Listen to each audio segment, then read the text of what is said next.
You can find me at rothmedia.audio. And I'm Jennifer Longworth. You can find me at bourbonbarrelpodcasting.com. And I'm just going to take a quick minute here. We can edit this in post. So we're using a new platform tonight. So I want to make sure that it's actually streaming correctly. So if you Okay. are currently watching, please drop us a comment so we know.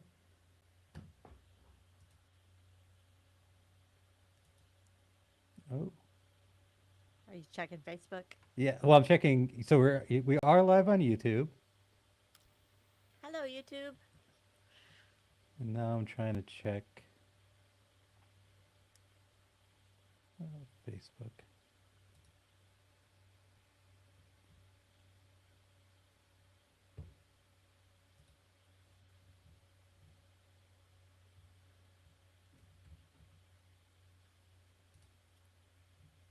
All right, we are live on Facebook. So can we?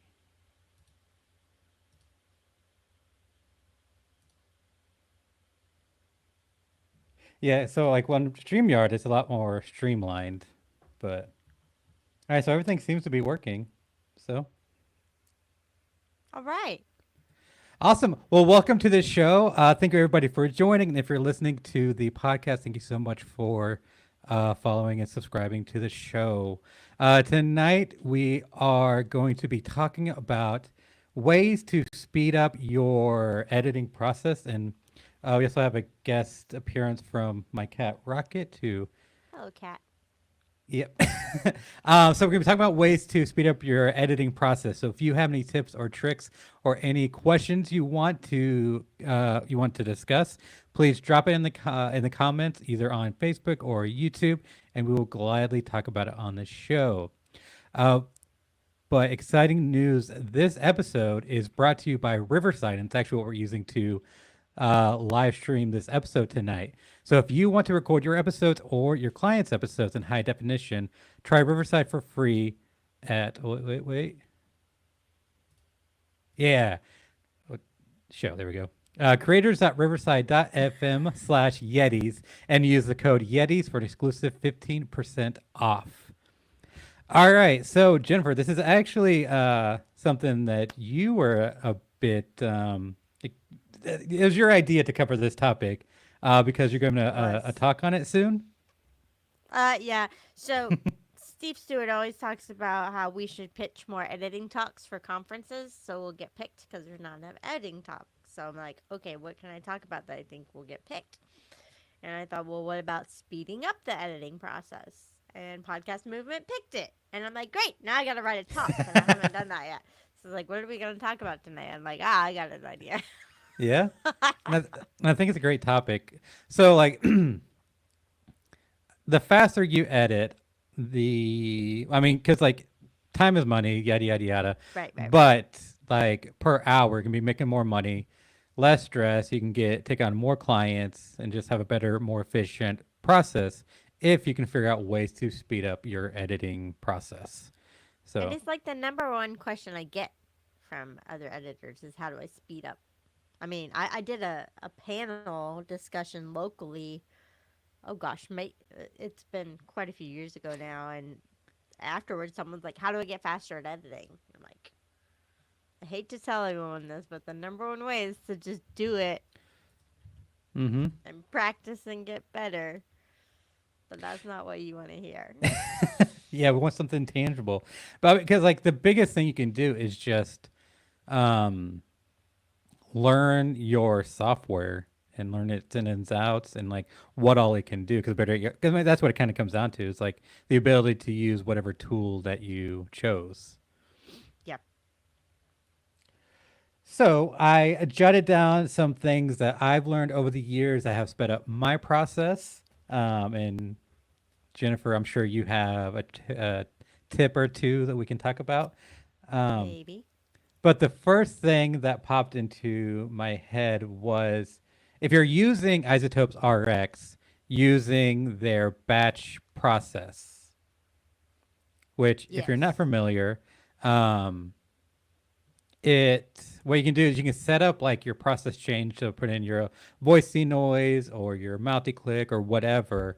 Um, And then whenever a client sends you their audio, you can just drag it into the process, hit go, and not have to worry about it. It's really useful because like if you have repeat, client same person every week, you can easily kind of fine tune what how much voice denoise you're going to need, what their EQ is going to be, and just run the process each week um, on their audio.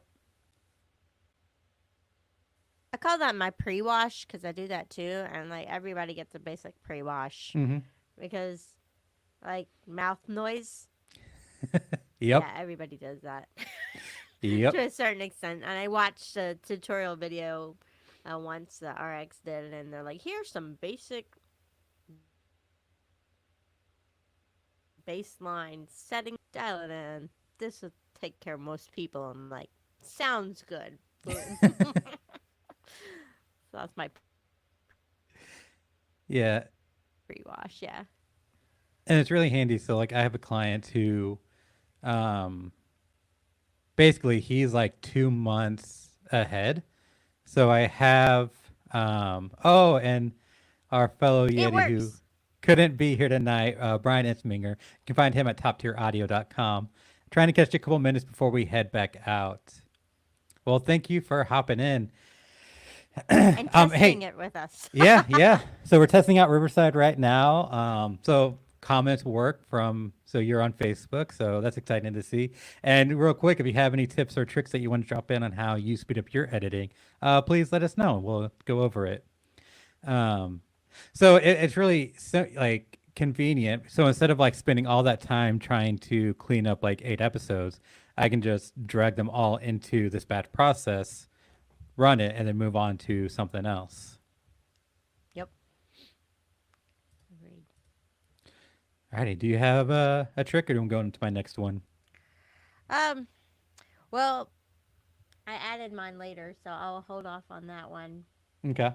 Go ahead to go. Go ahead and go to your next one, because So one tip that I've kind of integrated is using project templates. It looks like my audio is clipping, so let me turn down my gain. So one thing that I've learned is about project templates, and it's something that I do in Reaper. Um, and I'm assuming there might be similar situation or like similar feature in other DAWs, or you can simply just save like a blank project, make a copy of it, and then open it whatever DAW you're using. But basically, what I do is, so I do like a your pre-wash in RX for every client, and then when I get into Reaper, that's where I do my compression or like final EQ or like different other things. And typically, it's gonna be very similar week in, week out for each client. So I'll just have like a track in the project with all my plugins that I'm using on that client, as well as like their intro and outros already in the track. So whenever I go to start a new episode, I just open the project template and I have everything I need for that client, rather than going in, bringing in all the media each and every time, and then bringing in all my plugins that I know I'm going to use for every episode. Oh, and yeah, I haven't done that yet. I've been editing for 8 years, and I still haven't gotten into using templates. yeah, it took me a Winds me while. out. And one problem I have is like I'll tweak something one week and not update my template, so the next week I have to do it again. Um, but it just it saves a little bit of time, but it also kind of eliminates some of like the tediousness that comes with like just the repetitive task, Mhm. and it kind of um, helps me not forget. So like I have one client who updates her outro every few weeks, and so this way I can just like update the template so I know like what we're doing this time. Yeah. So let's see if I can show on stream. All Yay. right. Brian says templates. Yes, I even have template folders for each show so that I have places for all the assets as well as a template file. Hey, where'd it go? Oh, timed out. Oh no, a template file for the actual edit. Okay. Gosh, Awesome. yeah. And Standard Brian also master says bus standard. chain for each show. Awesome. Yeah, I love using project templates, and also in Reaper you can do um, track templates as well, which I haven't gotten into. Um, Hmm. but like I have, and what's useful with that is my like intro and outro and like assets like that for like if I'm doing video with the client, it's going to be different with the audio versus video, so I can have like different track Right. templates that I can bring in for each episode. My uh, Patrick said my first template in Audition came out of necessity when I got my Roadcaster. What was the necessity with that? Yeah, I'm curious. Yeah. Do tell, Patrick. And while we wait for you to type that out, I do want to show Brian's previous comment. Um, nope, not that one. This one. mm. Okay. As far as speeding up your editing, always work your timestamp request from your end to the beginning. And I learned this when I Mm-hmm. was working in a radio show, actually. And if you start your timestamps at the beginning, it's going to mess up all the rest of the timestamps. So you have to work backwards when you're working with timestamps. Mm-hmm. One little caveat to that is if you use note tracks. So if you're not familiar, note tracks is a kind of review thing. So basically, you upload your audio to note tracks, and it creates like this project where you can leave comments on the audio file. Um, Oh, so typically, the way I use it with my assistant. So when I edit a show, I send it to her. She uploads it to note tracks, and she listens through and to catch any edits that I might have missed, and then she'll leave a comment with what it is. Or if you have a client that you do a lot of revisions with, they can do the same thing. So they go into note tracks, make the comments on what they want edited, and then if you use Audacity, Reaper, Audition, um, and a couple others, but basically you can download the comments and then import them into your DAW, and then it shows it on your timeline in your editing software. oh, okay. I've been meaning to make And a that video on will that. move with it. Yeah, yeah. So if you do like Ripple, turn on like the Ripple deletion, or if you delete something, everything moves forward. If you set it up Mm-hmm. properly, then the timestamps or the markers will move with it. So it's on Oh, Audacity, that's cool. Hindenburg, Reaper, and Audition. So cool little thing there. Nice. Yeah. So Patrick says I had to learn how to set up each track so that it would record separately. My guest, my computer, my phone, FX, etc. Okay, I can see that would be necessity with the The Roadcaster. roadcaster. Yeah. So my next tip is faster playback speed. Yep. Just like listening to editing the show at a faster speed. Obviously, you'll get through it faster. And like anymore, like I can't listen at normal speed when I'm editing. It's just way too slow. Mm. Typically, what I do is I listen at 1.5. That's like good because if it's any faster, then like I tend to miss stuff. Um, yeah, I know like some people like edit like 2 times faster, and it's like I can't go that fast. I think mine's probably 1.5 as well. But I don't do it as frequently as I used to. And I guess, I mean, there's some clients who I can do fast on, Mm-hmm. and some clients I just can't. I'm like, you just, I missed it. I gotta go back. Yeah. I don't know if it's their voice or their topic or what, but it's like, okay, I can't do you on fast speed. Yeah, if the speaker doesn't enunciate well, or if they already speak pretty fast, that makes it that much more difficult. Yeah. Oh, and So, a little appearance from oh, Alejandro, who is the editor on this show. Alejandro. So, Alejandro, drop any tips or tricks that you use for our show on how you speed up your process, your editing. The The one, next another, one, Another Yeah. downside to faster editing, depending on your software, is it the pitch. So like it speeds it up. It's Mm. like chipmunky sound, really high pitched. Reaper has a cool feature to where you can it'll fix that to where like it'll drop the pitch to where it sounds normal but just sped up. Just very useful. Yeah.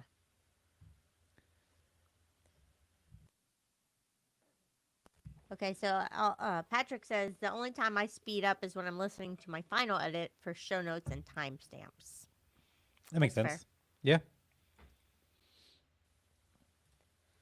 So another way to get faster, and this is so obvious, but yeah, I do this before, is the keyboard shortcuts. Yep. So uh, I can, before I got my gamer mouse, my right hand stayed on my mouse and my left hand stayed on the left hand side of the keyboard. So all of my editing happens on this hand. So ripple, Mm-hmm. delete, zoom in, zoom out, everything like that. And I just don't know. I'm like, I know it took me a while before I set those things up.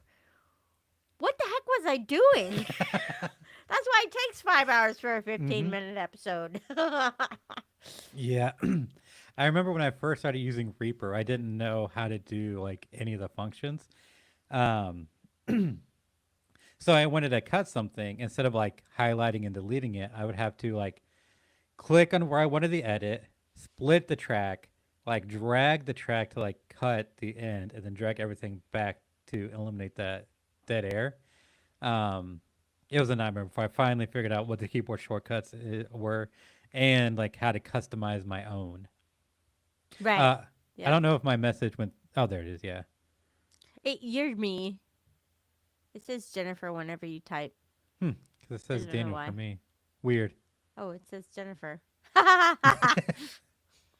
Riverside be wild. Yeah, we're Um, learning. yeah.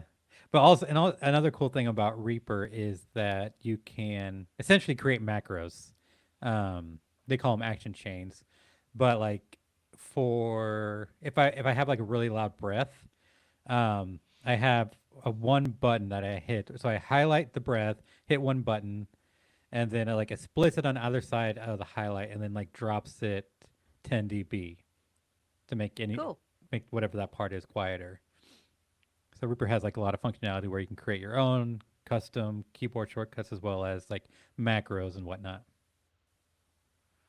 Well, and as an extension of the keyboard shortcut, based on the recommendations of many in the podcast editor club, I don't know what Yeah. the 12 button, yeah. The I got MMO 12 gaming button mouse. gamer mouse. Yeah. Nice. There we go. All right, I can't really focus on that. It's working on it. It's trying. We get it. Yeah. Got a gamer. Yep. Looks. Mine's purple. Yours is blue. Hey.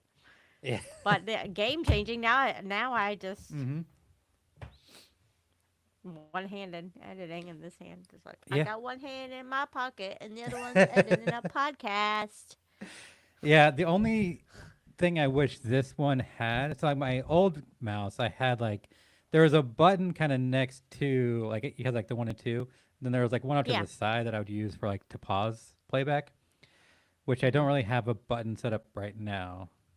But pretty much like 99%, like 95% of my editing I can do with my mouse, which is really Yeah. convenient whenever my cat wants attention and like to curl up and I have to hold it with one arm. I can still keep editing with my other hand. Yep. Cats will do that. Come and lay on top of the keyboard, so you couldn't use the keyboard even if you wanted to. Mm-hmm. What mouse do you have? What is this? I don't know, something I got for $40 on Amazon. Okay. Yeah, I I can't splurge a read little that. It's bit. too small. I splurge a little bit on mine because mine, you can actually like take this plate off. Mm-hmm. And you can swap it out with. I think they have one that's like 6 buttons and one that's like two or three, Oh, which isn't yeah. super useful. But since I do a lot of gaming, I thought that'd be good, but I don't even know what they are anymore. Oh, tragic. Alejandro has a comment. He says, to get faster at least on video editing, I first focus on the cuts, and after I polish the edit, and then I do what Jennifer mentioned. I set the cuts with one click. Oh. So do you listen to it multiple times for each episode? And then Patrick uses a trackpad, which I've heard good things. I think Tom Kelly does too, which is probably a good idea with the for us, like because like a normal mouse can cause like carpal tunnel and just a lot of issues that a trackpad can solve. So it's not a bad idea. I think But it'd be hard Patrick for me to also give up my says, 12. yeah, I can't. I only use 8 of my buttons. I don't, go to the other side, but still, yeah. I use all Uh, 12 of mine. Patrick says he sucks at speeding up his editing. Hmm. Well, maybe this episode will inspire you to greatness, Patrick. Even more greatness. Not that you're not already great. Even more greatness. That's Yeah. true. That's true. Oh, there's still carpal tunnel issues with the trackpad. Okay. Yeah, I can imagine like issues with your thumb. 'Cause you're using your thumb a lot more. Hmm. I did see one. There was a mouse that essentially, like, you keep your hand vertical. So instead of like using like this, you have your hand like Mm-hmm. this. So it's a more natural position for your hand. That's that's not natural to me. I'm a. Well, I mean, like if you think about like, I don't know. For me, like whenever like I'm sitting down, like my hands kind of seem to line up vertically as opposed to turning it. Anyway, Yeah, I guess so. uh, Patrick says it took me forever to adjust to 10 years ago. Almost gave up. Now there's no going back. All right. So my next tip is just to be organized. Um, Mm. so actually, my wife and I were talking with some friends, just about like how different um, how we like our file system is, because she's like not super organized with her computer files, and like I'm very, especially like when it comes to my clients. Like I have like in Dropbox, I have like my podcast folder. Within that folder, every client has their own folder, and Right. then in every client folder there is assets, so like intro, outro, music, any video clips, whatnot. Raw media, where is a temporary hold for like the files they send me.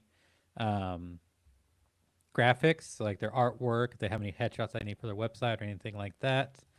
Um, and then project files, and each in that project files is a separate folder for each episode. Mm-hmm. And each folder there is my auto saves, my backup files, my and then like a media folder for all the things, and then so each episode is split up and separated. And so like no matter what client it is, I know exactly where I need to go to find their music or any of their assets or anything. Yeah. I hadn't even thought about that as being like a thing to consider. To, but yeah, mine. I'm not an organized person outside of the computer, but when it comes to my files The for chaos. podcasting, let me just for podcast files, it's kind of organized, kind of like what you said. Hmm. I have the big file, the little file, and everybody has their individual show files, and yeah.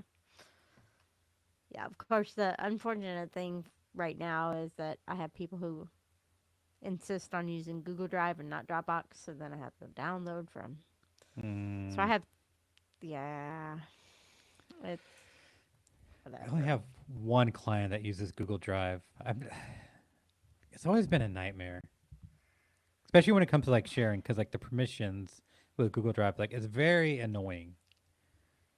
Yeah, I wish. I mean, I tell them I prefer Dropbox, but Hmm. I'm not strict enough on it to make them Yeah. use Dropbox, and I don't. They're like, well, I don't have to pay if I use Google Drive. I'm like, but you just, uh, hmm, My big it's issue fine, is whenever I like, even if I upload it to their folders, I'm still mm-hmm. like the owner. Right? So if I delete the files, like it's gone forever. And so Yeah. like my Google Drive is constantly maxed out because I'm still the owner on all these files. Ugh. It's so annoying. Do you have another tip?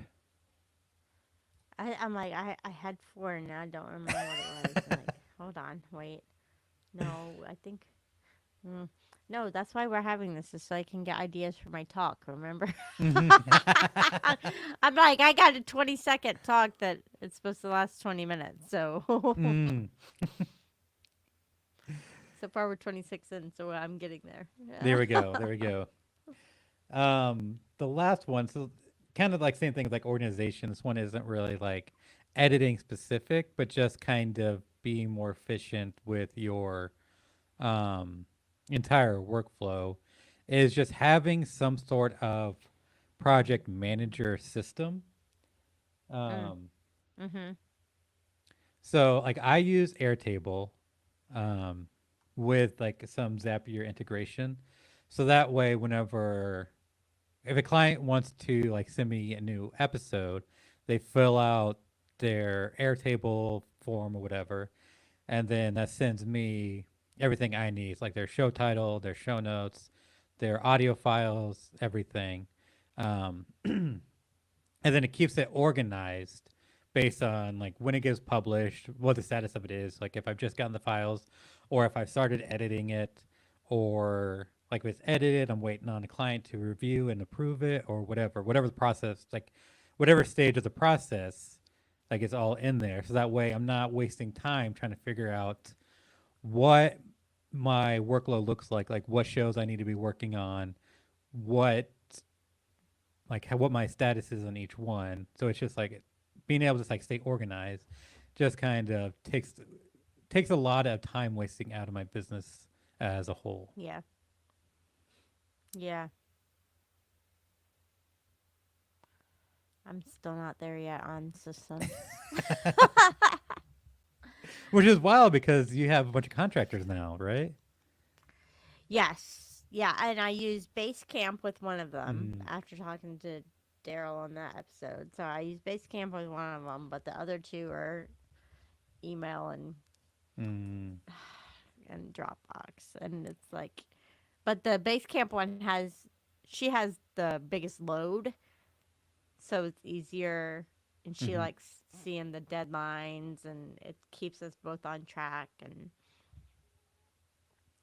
everything. So we do that. But as far as having, I have, I, I've talked to another editor who also has her clients upload directly to Asana or wherever her project management. I'm like, gosh, I would have to retrain a heck of a lot of people. That is the challenge is trying to get all your clients to use your system. And what's really so my wife and I like have some projects in the pipeline. And for everybody who's not aware, like my wife and I are business partners in the business, um, but we don't have a good way of keeping track of everything. So like we'll have like weekly meetings, but then it's like, hey, what did we talk about here? Because she's a much better note taker.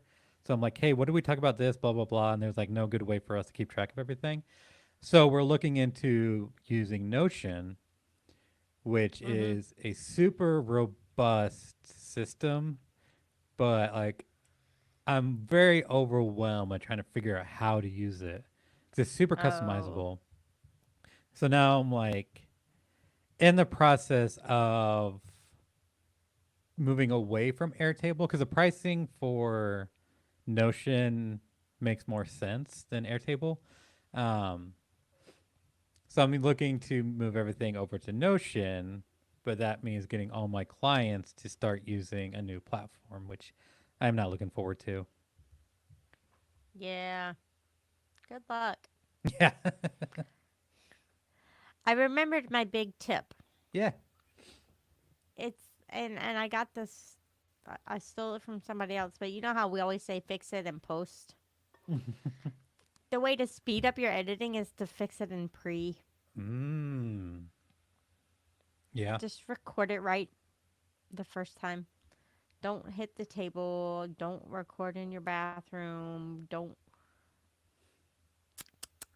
do that too many times in the microphone. Sorry, leave that in. You know, just be aware of your mic technique and everything, and Hmm. it'll make your editing go a lot faster if you're editing your own stuff. If you record it right the first time, Yeah. that's my biggest tip to speeding up your editing. Yeah. The problem is trying to train my clients on how to do that. Yeah, it doesn't help very much when you're trying to edit for other people, but you know. Yeah. Oh, I just thought of another thing. Um, the in Reaper it's called auto trim split. I forget what it's called in other platforms. Um, oh, like strip silence. So I have Oh one yeah, client who she'll like say a sentence and there'll be like a 10 or 15-second pause before she kind of like gets like her thoughts together. So it'll be so like it'll be like an hour plus audio, be like hour 5, hour and 10 minutes. And then if I run like this script that I have, it's like strip silence. It usually eliminates between like 20 and 30 minutes of just dead air. dang, Yeah. whoa, So if you have wow. clients with a lot of dead air, trying to like manually cut all of that is a huge time sink. So if your DAW has some sort of strip silence feature, that I know that saved me a ton of time, especially with this client. How do you feel about text-based editors I'm like not opposed Descript and to stuff? it, um, because like my wife, she does a lot of content editing, a lot. She does some content editing, but she uses a script, and so that way she can kind of go through and just delete. I think on like a macro level, or like if you're trying to arrange an episode, I think it's really good being able to like copy and cut and paste entire paragraphs, whatever, move them around, or like cutting big chunks of audio. Um, and there's a lot of times where I'll finish editing an episode, and then either like my client had sent like a note being like, "Hey, at this point I mentioned this, cut that part out," and I forget until afterwards, or um, there'll be like something where like I need to cut something specific, and it's like trying to find that spot in Reaper is a huge task, especially if it's a long episode. So I can just like throw it into script and just do um, find, type in whatever word or phrase I'm looking for, and see the exact timestamp. Then go back into Reaper and edit there.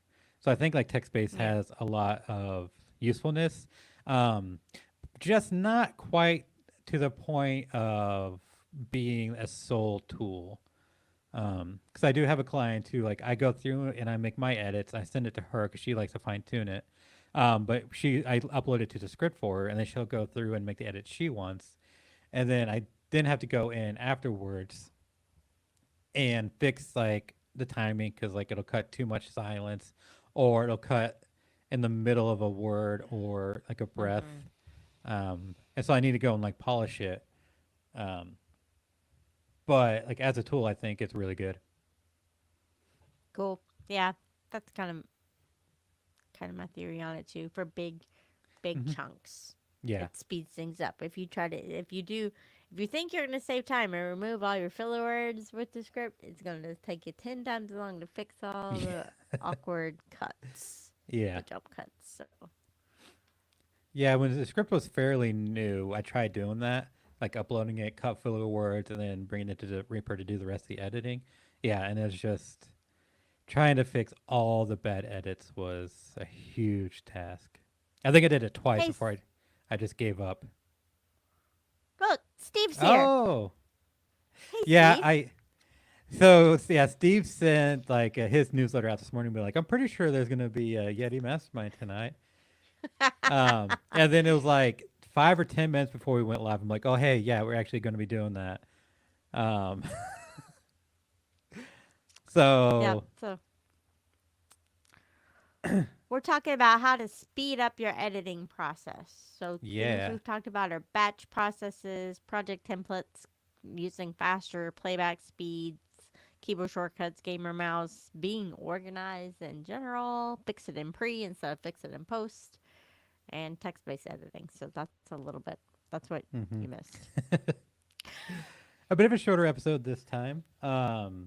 So, Steve, if you have any tips or tricks that you want to share, please drop it in the comments and we'll talk about it. Um, oh my god, I one downside is like it doesn't always like keep track, so I have to like scroll, and so naturally I scrolled and Yeah. saw Patrick's little comment about Brian. Oh, that's a good one. So Steve said, "Did you talk about having 2 or 3 monitors?" Um, We did not. That's really useful. Not so much like for me when I'm editing, but just my workflow overall, being able to have like my main thing on my main monitor and then having like folders, whatever, or like Word docs on my second monitor, and not have to like flip between windows all the time.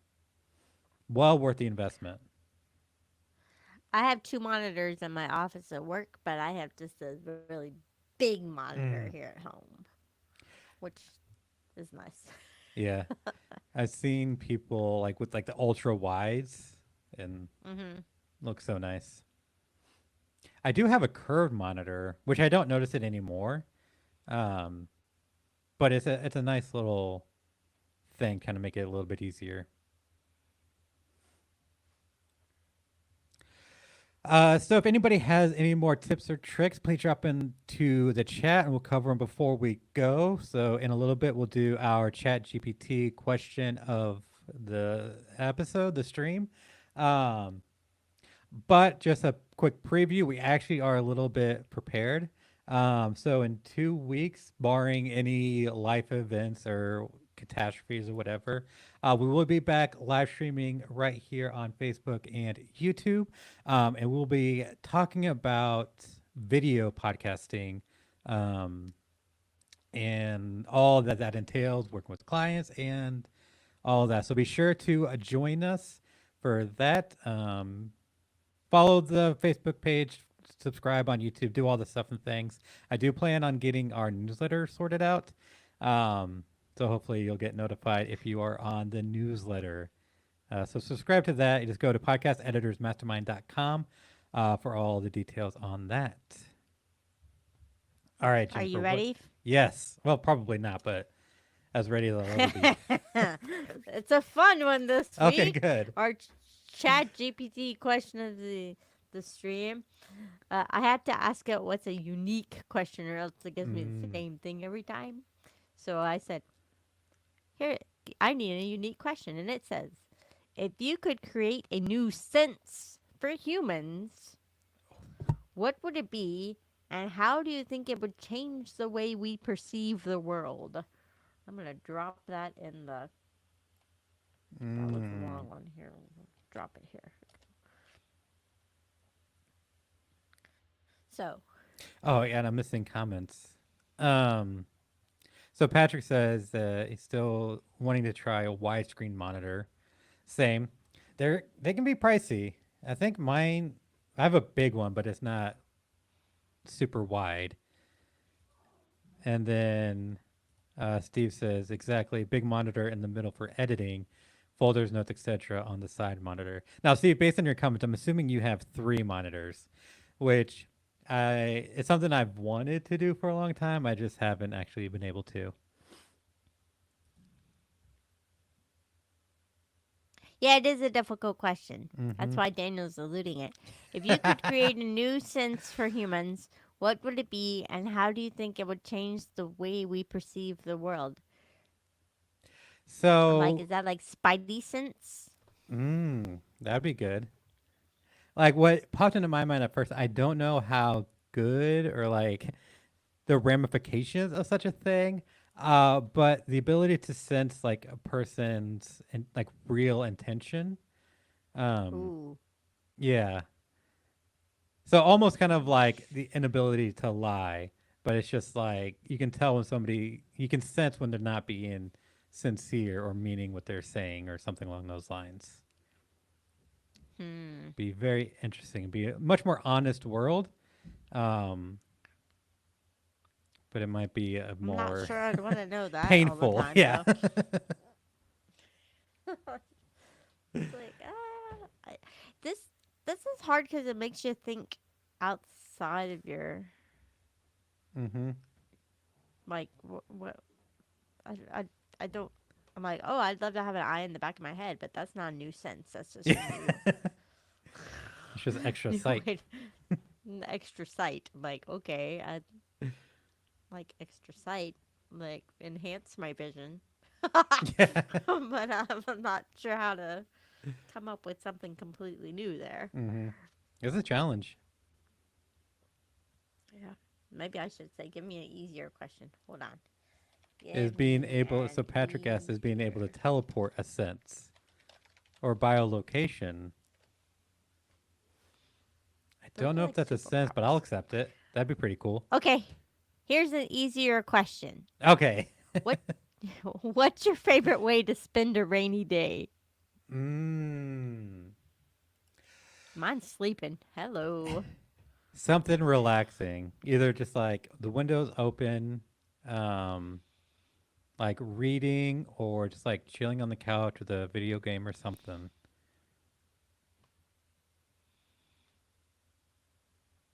So Steve says, I'm with Patrick from the previous question. I want to twinkle my nose like bewitched and transport to another place in the world. I think that would be And pretty sweet. Patrick But also. Patrick also says, Yeah. yeah, go ahead. I just like for all my senses to work fully. As somebody Yes. that has a little bit of tinnitus and has to wear glasses, I am 100% with you. Yeah. Patrick likes to spend his rainy days with coffee, nap, and book, which Yeah. absolutely. Or cross stitching. Like curl up on the couch with like a movie, some coffee, and just like cross stitching. You cross stitch? I do. I don't think I have anything That's with me. I have in cool. the other room, but yeah. I used to do that. I don't Eh, anymore, but I used to do that. it's been a little while since I've done it. I used to do it. So I guess here's kind of like another trick with Reaper, having like multiple instances of my DAW open. So whenever I like start rendering an episode, I can open a new like instance of Reaper and start editing another episode Hmm. while it renders. Because before what I would do is like just like because it would take me 5 or 10 minutes to render an episode. I start cross stitching during that downtime. Now I can just Oh, like move on to the next episode. that's cool. Mm-hmm. All right. All right. Do we have anything else, or I don't think so. could get back into We- crocheting again? I don't think I could crochet. Like cross stitching is like hand embroidery for dummies. Like it's a color by number, but it's so relaxing until you like do you do the printed cross stitch or do you do counted? count it. Well, I use like Oh, gridded okay. cloth, so I have like my grid, but Oh, but I don't yeah, have it. It's not yeah. printed on the fabric. Okay, because I did that when I first got into it. It was like the printed on the fabric kind, Mm. but also counted. My kids crochet. Oh, nice.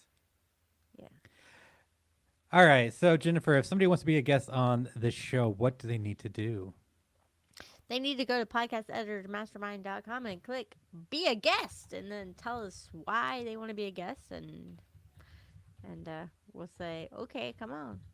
Or just approach one of us and tell us Yeah, you want to be a guest.